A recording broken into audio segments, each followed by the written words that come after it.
Assalamu alaikum. Good morning, evening, or afternoon, depending on what part of the globe you're on and what time zone you are in. Thank you so much for joining us on the Biblical History Skeptics show. We're going to do another reading of Howard Zinn's People's History, and it's backwards again. Why is it backwards? I hate when it does that.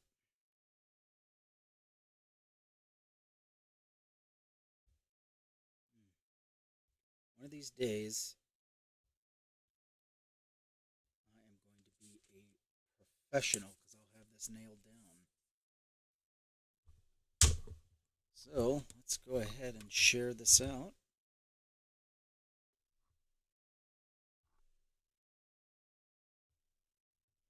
Awesome. All right. Let's go ahead and get into it. Chapter 2, Drawing the Color Line. By the way, if you missed... Okay, well, I don't know what to do about that. It's not working. So, the good news is I'm able to record this and then upload it later. So, anyway,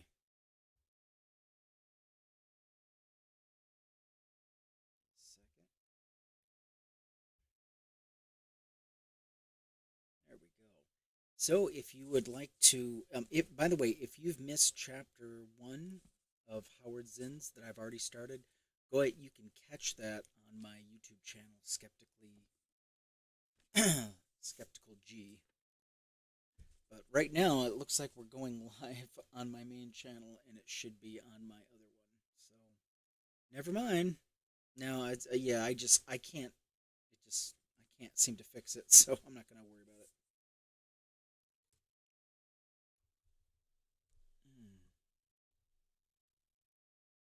Okay, let's get buckled in and let's get going. Chapter 2 is Drawing the Colored Line. A black American writer, J. Saunders Redding, describes the arrival of a ship in North America in the year 1619. Sails furled, flag drooping at her rounded stern, she rode the tide in from the sea. She was a strange ship indeed, by all accounts, a frightening ship, a ship of mystery. Whether she was a trader, privateer, or man of war, no one knows. Through her bulwarks, black-mouthed cannon yawned. The flag she flew was Dutch, her crew a motley. Her port of call an English settlement, Jamestown, in the colony of Virginia. She came, she traded, and shortly afterwards was gone.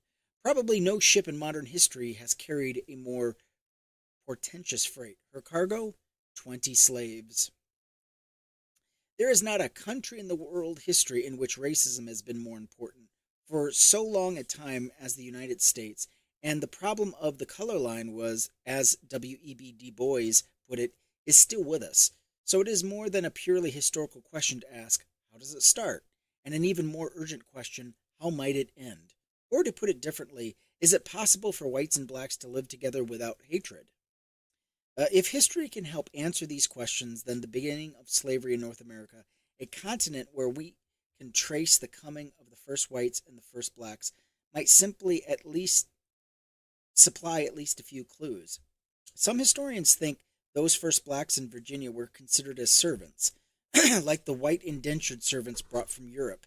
But the strong probability is that even if they were listed as servants, a more familiar category. Thank you so much for doing a sound check. I appreciate it. A more familiar category to the English, they were viewed as being different from white servants, were treated differently, and in fact were slaves. In any case, slavery developed quickly into a regular institution, into the normal labor relation of blacks to whites in the New World. With it developed that special racial feeling, whether hatred or contempt, or pity or patronization, that accompanied the inferior positions of blacks in America for the next 350 years. The combination of inferior status and derogatory thought we call racism. Everything in the experience of the first white settlers acted as a pressure for the enslavement of blacks. The Virginians of 1619 were desperate for labor to grow through food to stay alive.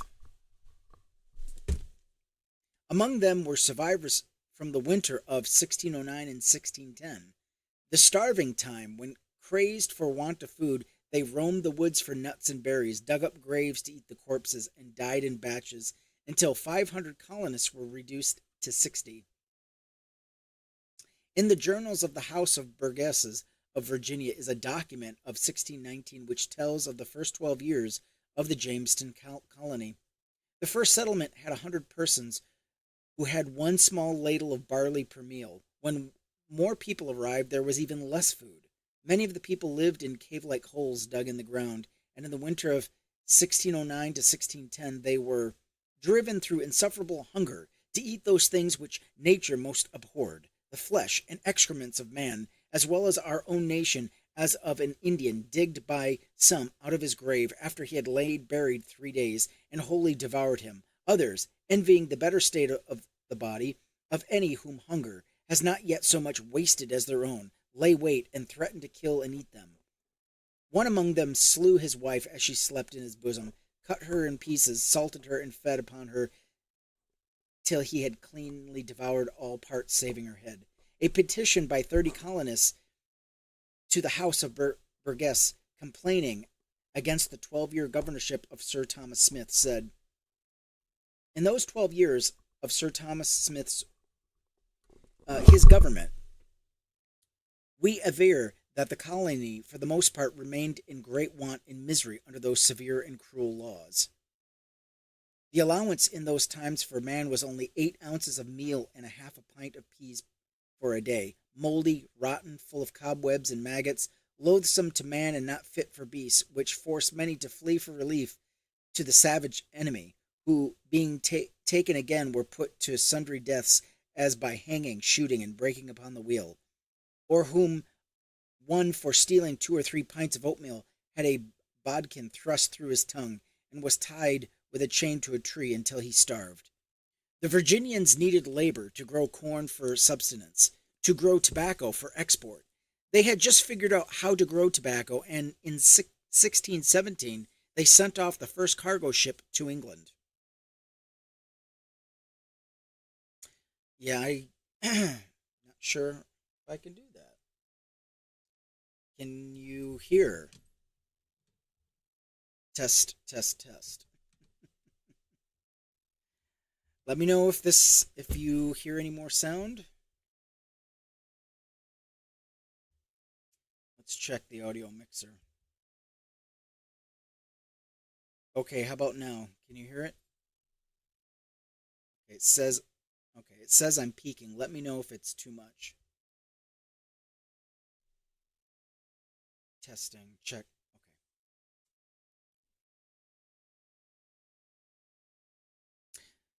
Finding that, like all pleasurable drugs tainted with moral disapproval, it brought a high price, the planters, despite their high religious talk, were not going to ask questions about something so profitable. They couldn't force Indians to work for them as Columbus had done. They were outnumbered, and while with superior firearms they could massacre Indians, they would face massacre in return. They could not capture them and keep them enslaved. The Indians were tough, resourceful, defiant, and at home in these woods, as the transplanted Englishmen were not. White servants had not yet been brought over in sufficient quantity.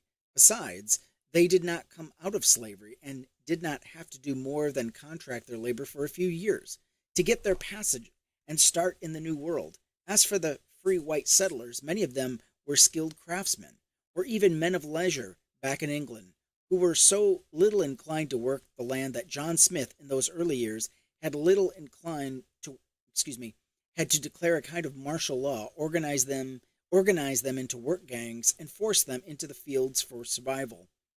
There may have been a kind of frustrated rage at their own ineptitude, at the Indian superiority at taking care of themselves, that made the Virginians especially ready to become the masters of slaves. Edmund Morgan imagines their mood as he writes in his book, American Slavery, American Freedom.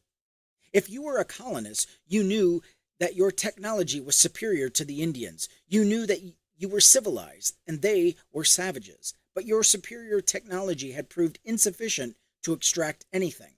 The Indians keeping to themselves had proven insufficient to the Indians, keeping to themselves, laughed at your superior methods and lived from the land more abundantly and with less labor than you did. And when your own people started deserting in order to live with them, it was too much. So you killed the Indians, tortured them, burned their villages, burned their cornfields. It proved your superiority, in spite of your failures. And you gave similar treatment to any of your own people who succumbed to their savage ways of life, but you still did not grow much corn.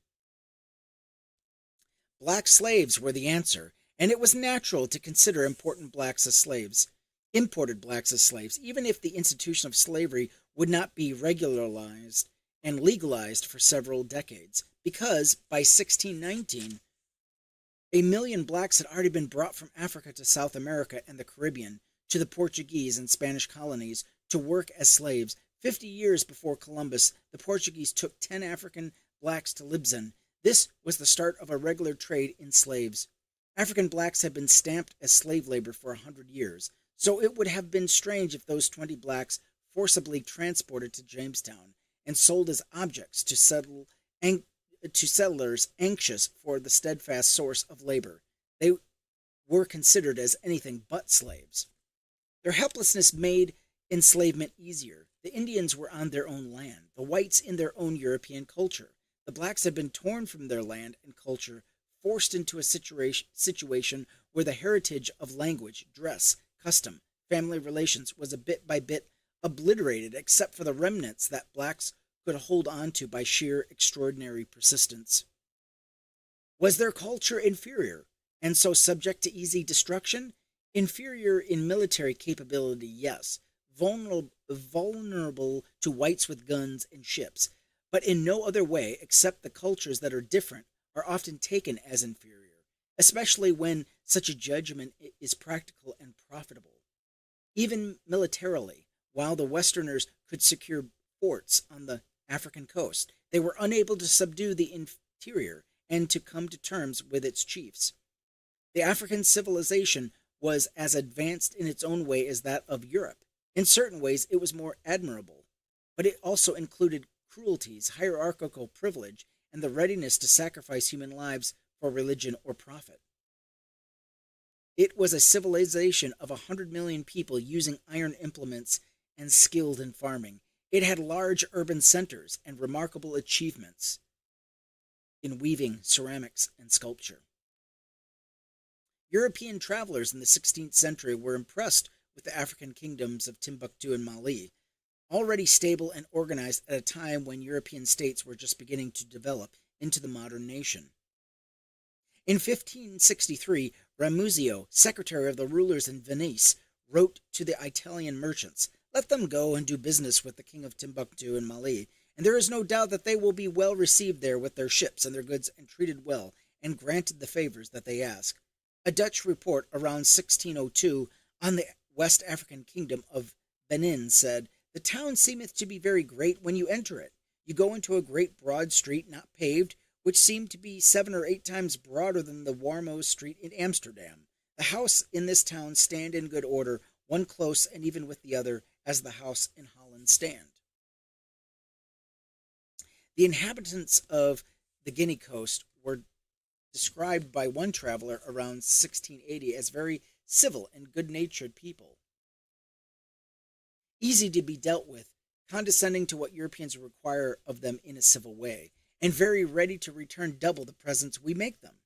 Africa had a kind of feudalism, like Europe, based on agriculture, with hierarchies of lords and vassals. But African feudalism did not come, as did Europe's, out of the slave societies of Greece and Rome, which had destroyed ancient tribal life. In Africa, tribal life was still powerful, and some of its better features, a communal spirit, more kindness and law and punishment, still existed.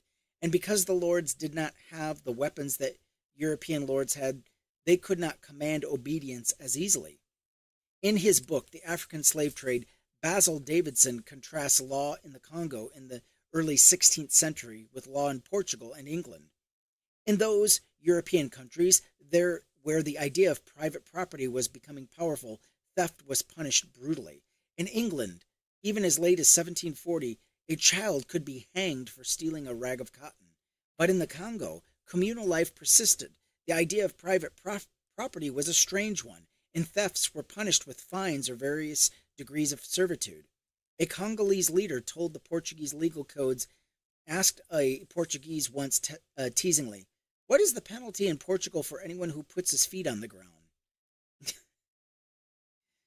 Slavery existed in the African states, and it was sometimes used by Europeans to justify their own slave trade. But, as Davidson points out, the slaves of Africa were more like the serfs of Europe, in other words, like most of the population of Europe. It was a harsh servitude, but they had rights which slaves brought to America did not have, and they were altogether different from the human cattle of the slave ships and the American plantations.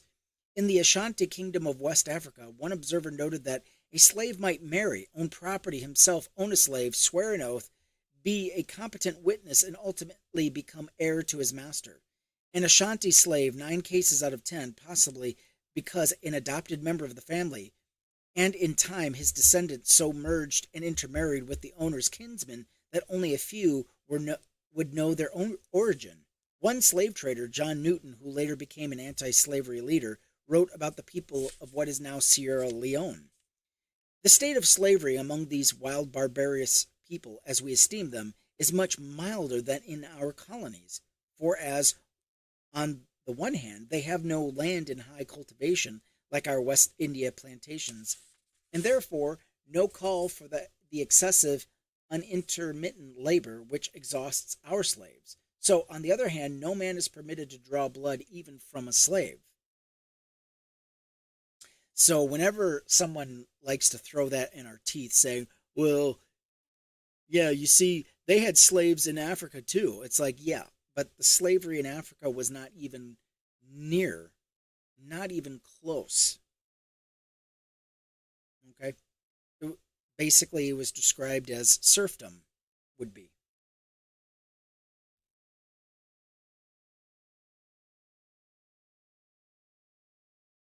African slavery is hardly to be praised, but it was far different from plantation or mining slavery in the Americas, which was lifelong, morally crippling, destructive of family ties, without hope of any future. African slavery lacked two elements that made American slavery the most cruel form of slavery in history: the frenzy for limitless profit that comes from capitalist agriculture, the reduction of the slave to less than a human status by the use of racial hatred with which relentless clarity based on color, where white was master, black was slave. In fact, it was because they came from a settled culture of tribal customs and family ties, of communal life and traditional ritual, that African blacks found themselves especially helpless when removed from this.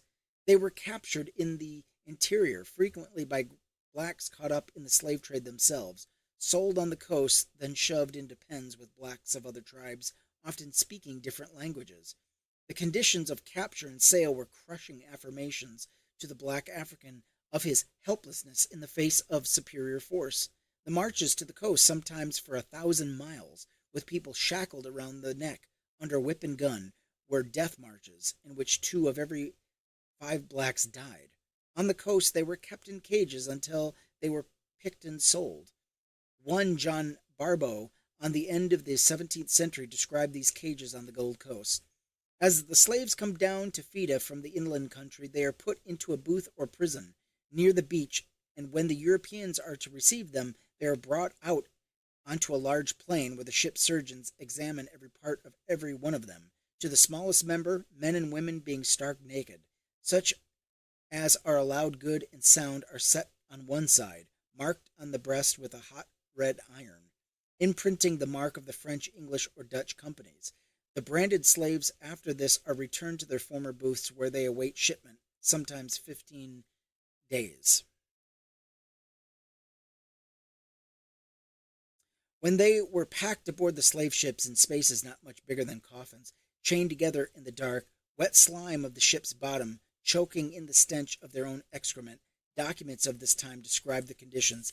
The height, sometimes between decks, was only 18 inches, so that the unfortunate human beings could not turn around, or even on their sides. The elevation being less than the breadth of their shoulders, and here they are usually chained to the decks by their necks and legs. In such a place, the sense of misery and suffocation is so great that the Negroes are driven to frenzy. Yes, please. Thank you so much for liking and thank you so much for sharing. I appreciate that. On one occasion, hearing a great noise from the below decks, where the blacks were chained together, the sailors opened the hatches and found the slaves in different stages of suffocation, many dead, some having killed others in desperate attempts to breathe. Slaves often jumped overboard to drown rather than continue their suffering. To one observer, a slave deck was so covered with blood and mucus that it resembled a slaughterhouse. Under these conditions, perhaps one of every three blacks transported overseas died, but the huge profits, even double the investment on one trip, made it worthwhile for the slave trader, and so the blacks were packed into the holds like fish. First the Dutch, then the English dominated the slave trade. By 1795, Liverpool had more than 100 ships carrying slaves, accounted for half of all the European slave trade.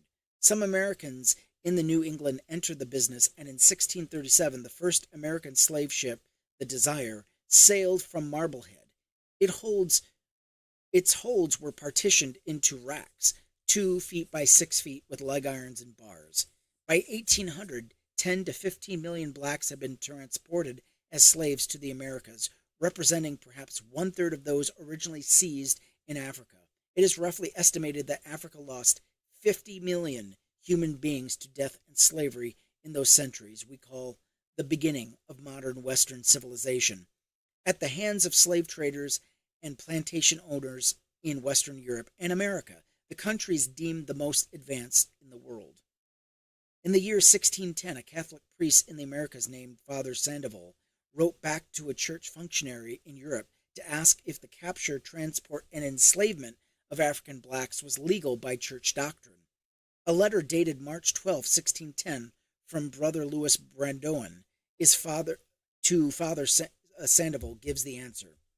Your Reverence writes me that you would like to know whether Negroes who are sent to your parts are being legally captured. To this I reply that I think your Reverence should have no scruples on this point, because this is a matter which has been questioned by the Board of Conscience in Lisbon, and all its members are learned and conscientious men. Nor did the bishops who were in Sao Tome or Cape Verde, and here in Loando, all learned and virtuous men, find fault with it. We have been here ourselves for 40 years and have been among us very learned fathers. Never did they consider the trade as illicit. Therefore, we and the fathers of Brazil buy these slaves for our service without any scruple. You see how that's justified as long as the people are, uh, I guess, as long as they're virtuous, right? As long as they're virtuous, it's okay. What a sad, sad, sad state of affairs. Oh my goodness.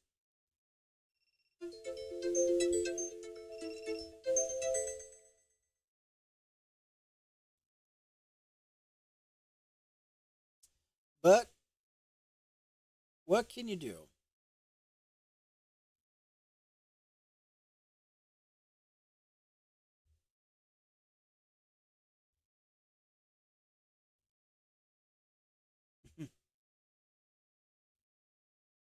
All right, moving on.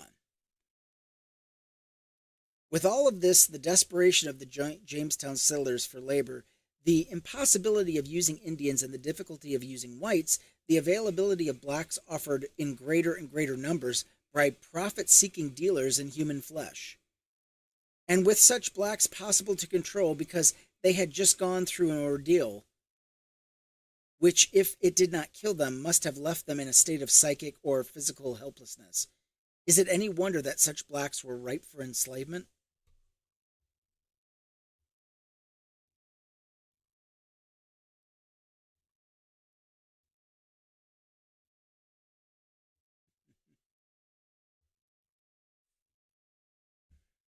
And under these conditions, even if some blacks might have been considered servants, Would blacks be treated the same as white servants? The evidence from the court records of colonial Virginia show that in 1630 a white man named Hugh Davis was ordered to be soundly whipped for abusing himself by defiling his body and lying with a Negro.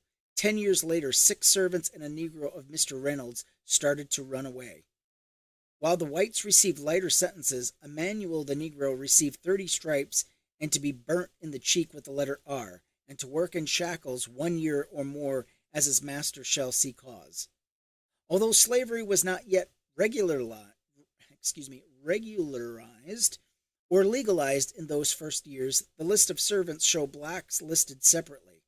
A law passed in 1639 decree that all persons except Negroes were to get arms and ammunition, probably to fight off Indians. When in 1640 3 servants tried to run away, the two, excuse me, let's see here.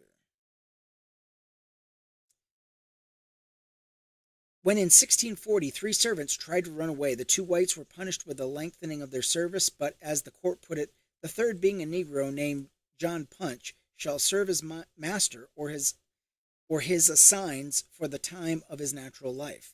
Also in 1640 we have the case of a Negro woman servant who begot a child by Robert Swett, a white man. The court ruled that the said Negro woman shall be whipped at the whipping post, and the said Swett shall tomorrow in the forenoon do public penance for his offense at James City Church. Let's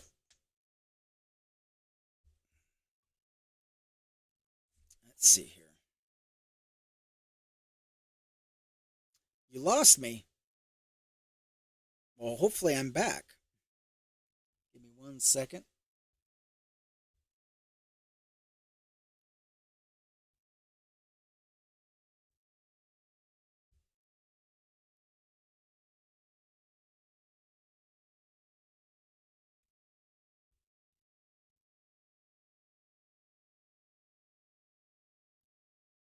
Having camera issues. Okay.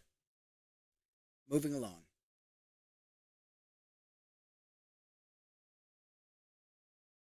This unequal treatment, this developing combination of contempt and oppression, feeling and action, which we shall call racism, was this the result of a natural antipathy of whites against blacks? The question is important not just as a matter of historical accuracy, but because any emphasis on natural racism lightens the responsibility on the social system. If racism can't be shown to be natural, then it is the result of certain conditions, and we are impelled to eliminate those conditions.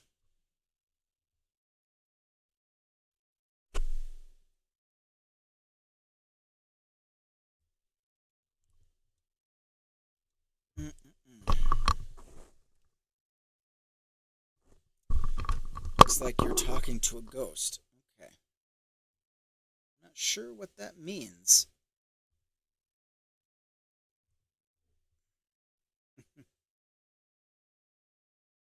We have no way of testing the behavior of whites and blacks towards one another under favorable conditions, with no history of subordination, no money incentive for exploitation and enslavement, no desperation for survival requiring forced labor. All the conditions for black and white in the 17th century America were the opposite of that, all powerfully directed toward antagonism and mistreatment. Under such conditions, even the slightest display of humanity between the races might be considered evidence of basic human service drive toward community. Sometimes it is noted that even before 1600, when the slave trade had just begun, before Africans were stamped by it, literally and symbolically, the color black was distasteful. In England, before 1600, it meant, according to the Oxford English Dictionary, deeply stained with dirt, soiled, dirty, foul, having dark or deadly purposes, malignant, pertaining to or involving death, deadly, baneful, disastrous, sinister, foul, iniquitous, atrocious, horribly wicked, indicating disgrace, censure, liability to punishment, etc. And Elizabethan poetry often used the color white in connection with beauty. It may be that in the absence of any other overriding factor, the darkness and blackness associated with night and unknown could take on those meanings. But the presence of another human being is a powerful fact, and the conditions of that presence are crucial in determining whether an initial prejudice against a mere color, divorced from humankind, is turned into brutality and hatred. In spite of such preconceptions about blackness, in spite of special subordination of blacks in America in the 17th century, there is evidence that where whites and blacks found themselves with common problems, common work, common enemy in their master, they behaved towards one another as equals. That's interesting. As one scholar of slavery, Kenneth Stamp, put it, Negro and white servants of the 17th century were remarkably unconcerned about the visible physical differences. Black and white worked together, fraternized together. The very fact that laws had to be passed after a while to forbid such relations indicates the strength of that tendency. In 1661, a law was passed in Virginia that in case any English servant shall run away in company of any Negroes, he shall have to give special service for extra years to the master of the runaway Negro. In 1691, Virginia provided for the banishment of any white man or woman being free who shall intermarry with a Negro, mulatto, or Indian man or woman bond or free. There is an enormous difference between a feeling of racial strangeness, perhaps fear, and the mass enslavement of millions of black people that took place in the Americas. The transition from one to the other cannot be explained easily by natural tendencies. It is not hard to understand as the outcome of historical conditions.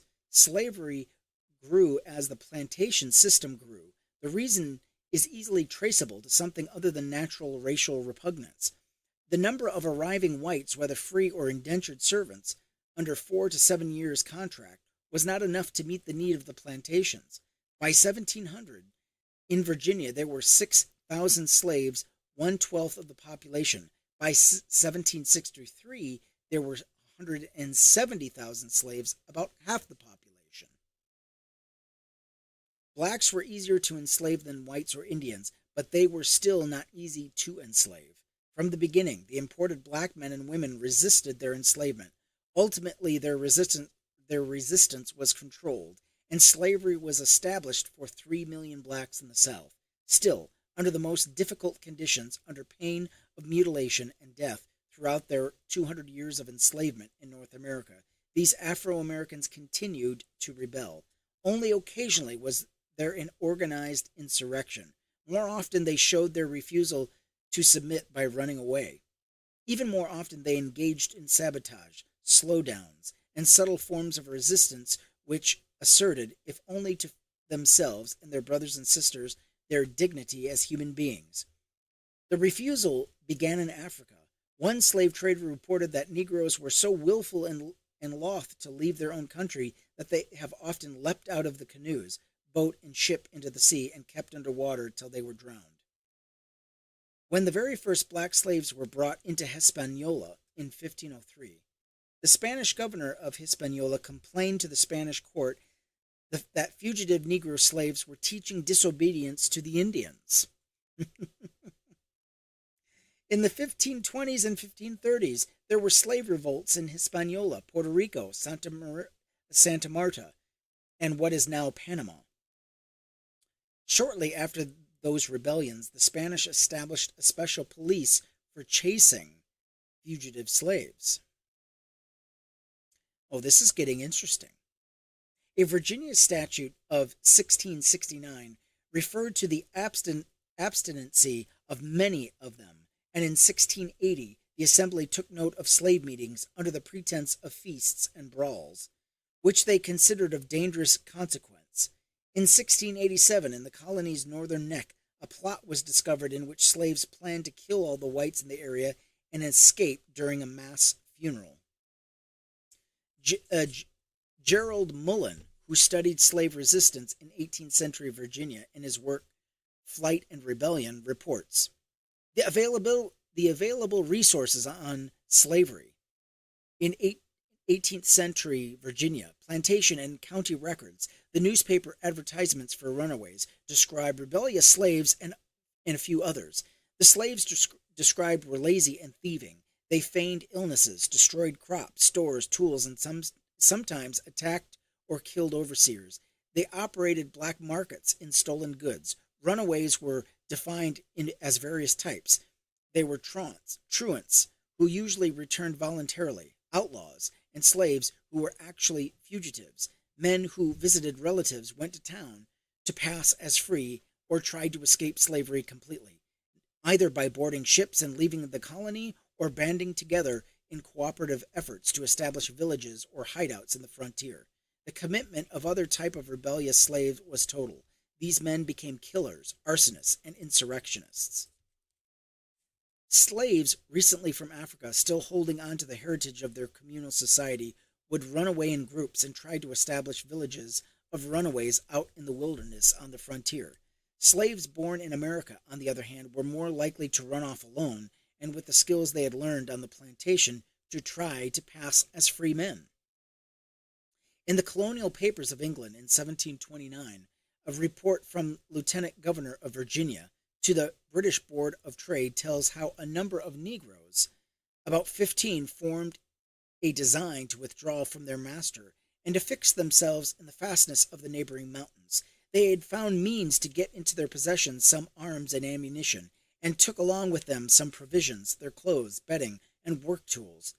Though this attempt has happily been defeated, it ought nevertheless to awaken us in some effectual measures.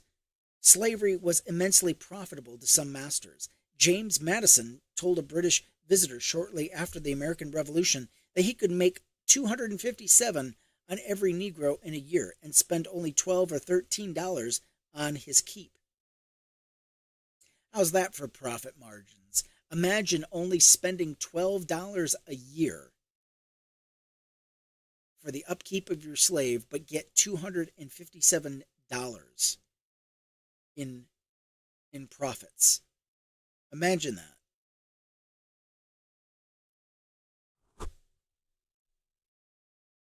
Yep, truly is vile.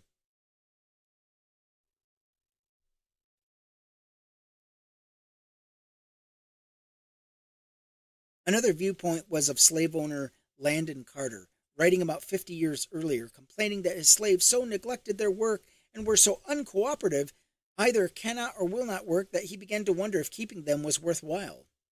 Some historians have painted a picture, based on the infrequency of organized rebellions and the ability of the South to maintain slavery for 200 years, of a slave population made submissive by their condition.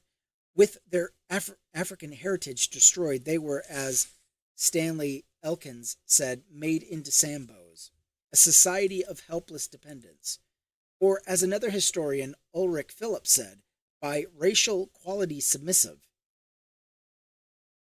But looking at the totality of slave behavior, at the resistance of everyday life, some quiet non-cooperation in work to running away, the picture becomes different. In 1710, warning the Virginia Assembly, Governor Alexander Spotswood said, "Freedom wears a cap, which can, without a tongue, call together all those who long to shake off the fetters of slavery, and as such, an insurrection would surely be attended with most dreadful consequences, so I think we cannot be too early in providing against it, both by putting ourselves in a better posture of defense, by making a law to prevent the consultations of those Negroes. Indeed, consider the harshness of punishment for running away. That so many blacks did run away must be a sign of a powerful rebelliousness." All through the 1700s, the Virginia Slave Code read, "Whereas many times slave run away and lie hid and lurking in swamps, woods, and other obscure places, killing hogs and committing other injuries to the inhabitants, if the slave does not immediately return, anyone whatsoever may kill or destroy such slaves by such ways and means as he shall think fit. If the slave is apprehended, it shall be lawful for the county court to order such punishment for the said slave, either by dismembering or in any other way, as they in their discretion shall think fit, for the reclaiming any such incorrigible slave and terrifying others from the like practices." Mullen found newspaper advertisements between 1736 and 1801 for 1,138 men, runaways, and 141 women. One consistent reason for running away was to find members of one's family, showing that despite the attempts of the slave system to destroy family ties by not allowing marriages by separating families, slaves would face death and mutilation to get together. Mullins found newspaper advertisements between 1736 and 1801 for 1,138. Excuse me, I read that. In Maryland, where slaves were about one-third of the population in 1750, slavery had been written into laws since 1660s, and statutes for controlling rebellious slaves were passed. There were cases where slave women killed their masters, sometimes by poisoning them, sometimes by burning tobacco houses and homes. Punishments ranged from whipping and branding to execution, but the trouble continued. In 1742, 7 slaves were put to death for murdering their master. Fear of slave revolt seems to have been a permanent fact of plantation life. William Byrd, a wealthy Virginia slave owner, wrote in 1736, "We have already at least 10,000 men of these descendants of Ham fit to bear arms, and these numbers increase every day, as well by birth as by importation. And in case there should arise a man of desperate fortune, he might with more advantage than Catiline kindle a servile war, and tinge our rivers wide as they are with blood." It was an intricate and powerful system of control that the slave owners developed to maintain their labor supply and their way of life, a system both subtle and crude, involving every device that social orders employ for keeping power and wealth where it is, as Kenneth Stamp puts it. A wise master did not take seriously the belief that Negroes were natural-born slaves. He knew better. He knew that Negroes freshly imported from Africa had to be broken into bondage, that each succeeding generation had to be carefully trained. This was no easy task, for the bondsman rarely submitted willingly. Moreover, he rarely submitted completely. In most cases, there was no end to the need of control, at least not until old age reduced the slave to a condition of helplessness. The system was psychological and physical at the same time. The slaves were taught discipline, were impressed again and again with the idea of their own inferiority, to know their place, to see blackness as a sign of subordination, to be awed by the power of the master, to merge their interests with the master's, destroying their own individual needs. To accomplish this, there was the discipline of hard labor, the breakup of the slave family, the lulling effects of religion, which sometimes led to great mischief, as one slaveholder reported, the creation of disunity among slaves by separating them into field slaves and more privileged house slaves, and finally the power of law and the immediate power of the overseer to invoke whipping, burning, mutilation, and death. Dismemberment was provided for in the Virginia Code of 1705. Maryland passed a law in 1723 providing for cutting off the ears of blacks who struck whites, and that for certain serious crimes slaves should be hanged and the body quartered and exposed.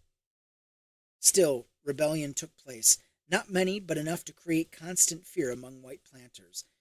The first large-scale revolt in the North American colonies took place in New York in 1712. In New York, slaves were 10% of the population, the highest proportion in the northern states, where economic conditions usually did not require large numbers of field slaves. I mean, I read this and it's just, I read it in horror. Imagine an entire system like this. Imagine growing up in this kind of a system. It scares me to think which side I would have been on. Would I have been on the side of let's say, the abolitionists? Or what would have happened if I had been born into a plantation family? It scares me to think about. I don't know.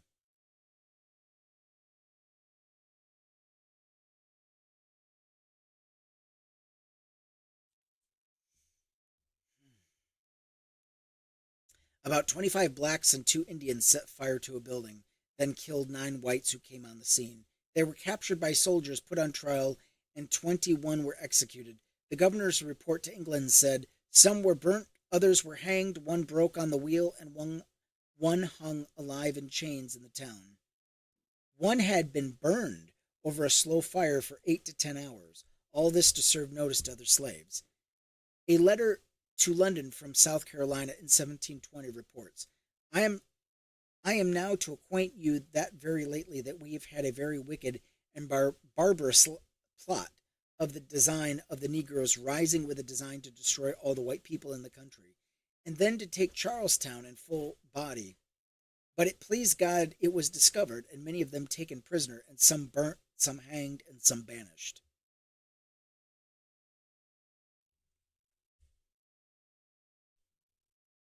Yeah, it is truly disgusting. Paul Slaz writes, it is truly disgusting that people can do to other people when they think that they are lesser than.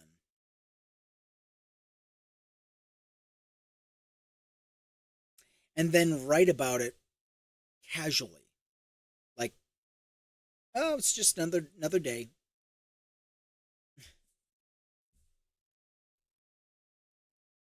Around this time, there was a number of fires in Boston and New Haven, suspected to be the work of Negro slaves. As a result, one Negro was executed in Boston, and the Boston Council ruled that any slaves who on their own gathered in groups of 2 or more were to be punished by whipping. At Stono, South Carolina, in 1739, about 20 slaves rebelled, killed warehouse guards, stole guns and gunpowder, and headed south, killing people in their way and burning buildings. They were joined by others until there were perhaps 80 slaves in all, and according to one account of the time, they called out liberty and marched on with colors displayed and 2 drums beating. Wow. Wow. The militia found and attacked them. In the ensuing battle, perhaps 50 slaves and 25 whites were killed before the uprising was crushed.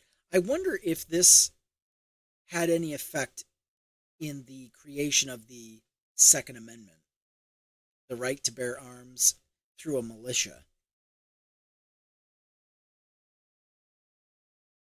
I wonder if that had anything to do with it. I wonder if there's any similarities at all.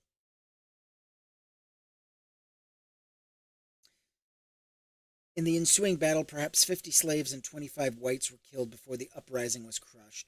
Herbert Aptheker, who did detailed research on slave resistance in North America in his book The American Negro Slave Revolts, found about 250 instances where a minimum of 10 slaves joined in a revolt or conspiracy. From time to time, whites were involved in the slave resistance. As early as 1663, indentured white servants and black slaves in Gloucester County, Virginia, formed a conspiracy to rebel and regain their freedom. The plot was betrayed and ended with executions. Mullen reports that the newspaper notices of runaways in Virginia often warned ill-disposed whites about harboring fugitives. Sometimes slaves and free men ran off together or cooperated in crimes together. Sometimes black slaves ran off and joined white women. From time to time, white ship captains and watermen dealt with runaways, perhaps making a slave a part of the crew. In New York, in 1741, there were 10,000 whites in the city and 2,000 black slaves. It had been a hard winter, and the poor slaves and free had suffered greatly. When mysterious fires broke out, blacks and whites were accused of conspiring together. Mass hysteria developed against the accused. After a trial full of lurid accusations by informers and forced confessions, 2 white men and 2 white women were executed. 18 slaves were hanged, and 13 slaves were burned alive. Only one fear was greater than the fear of black rebellion in the new American colonies. That was the fear that discontented whites would join black slaves to overthrow the existing order. In the early years of slavery, especially before racism as a way of thinking was firmly ingrained, while white indentured servants were often treated as badly as black slaves, there was a possibility of cooperation, as Edmund Morgan sees it. There are hints that the two despised groups initially saw each other as sharing the same predicament. It was common, for example, for servants and slaves to run away together, steal hogs together, get drunk together. It was not uncommon for them to make love together. In Bacon's rebellion, one of the last groups to surrender was a mixed band of 80 Negroes and 20 English servants.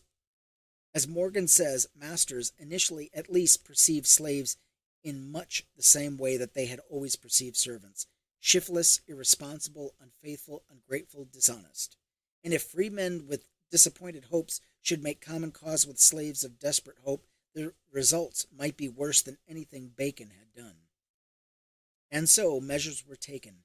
About the same time that slave codes involving discipline and punishment were passed by the Virginia Assembly. Virginia's ruling class, having proclaimed that all white men were superior to black, went on to offer their social but white inferiors a number of benefits previously denied them. In 1705, a law was passed requiring masters to provide white servants whose indentured time was up with 10 bushels of corn, 30 shillings, and a gun, while women servants were to get 15 bushels of corn, 40 shillings. Also, the newly freed servants were to get 50 acres of land. Interesting. And thus, they separated the two and put them at odds against each other. Real smart. Morgan concludes, once the small planter felt less exploited by taxation and began to prosper a little, he became less turbulent, less dangerous, more respectable. He would begin to see his big neighbor as an extortionist, but as a powerful protector of their common interest. We see now a complex web of historical threads to ensnare blacks for the slavery in America, the desperation of starving settlers, the special helplessness of the displaced African. The powerful incentive of profit for slave trader and planter, the temptation of superior status for poor whites, the elaborate controls against escape and rebellion, the legal and social punishments of black and white collaboration. The point is that the elements of this web are historical, not natural. This does not mean that they were easily disentangled or dismantled. It means that only that there is a possibility of something else under historical conditions not yet realized. And one of these conditions would be eliminated of that class exploitation which has made poor whites desperate for small gifts of status and has prevented the unity of black and white necessary for joint rebellion and reconstruction. Around 1700, the Virginia House of Burgess declared, "The Christian servants in this country, for the most part, consists of the worser sort of the people of Europe, and since such numbers of Irish and other nations have been brought in, of which a great many have been soldiers in the late wars, that according to our present circumstances we can hardly govern them, and if they were fitted with arms and had the opportunity of meeting together by musters, we have just reason to fear they may rise upon us." It was a kind of class consciousness, a class fear. There were things happening in early Virginia and in other colonies to warrant it. Chapter 3. We'll read that on another day. Yeah, this book is getting real, isn't it? Oh, don't forget, we also have On Tyranny by Timothy Snyder. Can't wait to get to that book. Absolutely. So yes, we have readings during the week, and then we have political rants, discussions, and of whatnot on Sunday, on the weekend. So, thank you so much for joining us. Boy, it's getting late. Time for me to get to bed. Thank you so much for joining us, and we'll see you all on the next reading. We'll see if we can get another one in before Saturday. With that, I will say goodnight. Thank you so much. Sweet.